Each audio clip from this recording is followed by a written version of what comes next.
Hello guys, in this video we are going to discuss about how can we export and import our PhpMyAdmin SQL database. For this video purpose I am going to take backup of this blogging database, but first I want to show you by running the project so that we can see the before and after effect. So I will move to git bash, and if you are not familiar with Laravel, all I have done right here is I have already accessed my project and now I am going to run it. If you are not familiar with Laravel, you can easily skip to the next minute or so. So yeah, let's run our project php artisan serve --port 8080. Actually this video is just not related to Laravel but actually the PhpMyAdmin users. Okay, so yeah, once it is done we can simply run our project on the browser. Right here you can see all the details. If I click on any specific blog, I will be able to see all the details right here. Okay, and if I move to dashboard, just want to show you all these details. Everything is saved in the database, for example categories, tags, and the blogs as well. Okay, so right here we have our blogs. Now what we need to do is we need to simply take backup of our blogging database. Just keep in mind that in this case we are taking backup of the complete database and not any one of these specific table.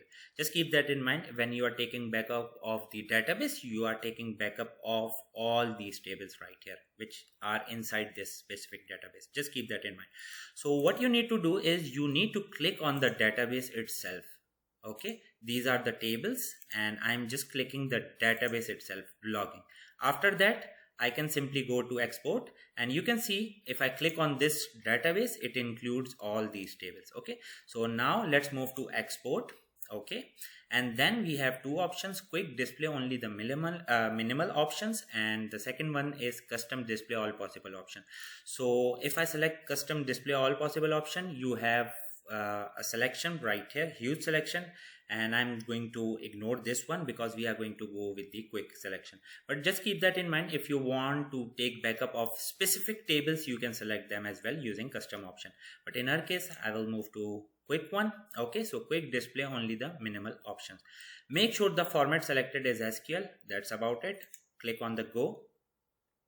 Okay, once it is done, now what I'm going to do is I'm going to click on this database again, and I will move to operations and I'm going to drop this database. Okay, now let's do a refresh right here, and you can see unknown database blogging because I just deleted it. Okay, so similar thing goes here right here, unknown database blocking, because we don't have the database. Okay, so why would you take your database backup? Just in case if your database gets crashed, it is recommended that you must take database on every necessary steps. Okay, one more thing, let's say if you want to try something on the database and let's say you are assuming that the things can go south as well, so in those cases you just need to take backup of your database as well. Let's say if you are moving something from local environment to live, just keep that in mind. Always keep the let's say backup of the live database as well. Okay, so now what I'm going to do is, since we need to import this specific database, what I'm going to do is I'm going to click on new, and then I'm going to name actually the name of this blogging project or database was blogging SQL, so I'm just going to name it like this. You can see blogging and then create. Okay, once it is done, I will click on this database blogging, then I will come to import.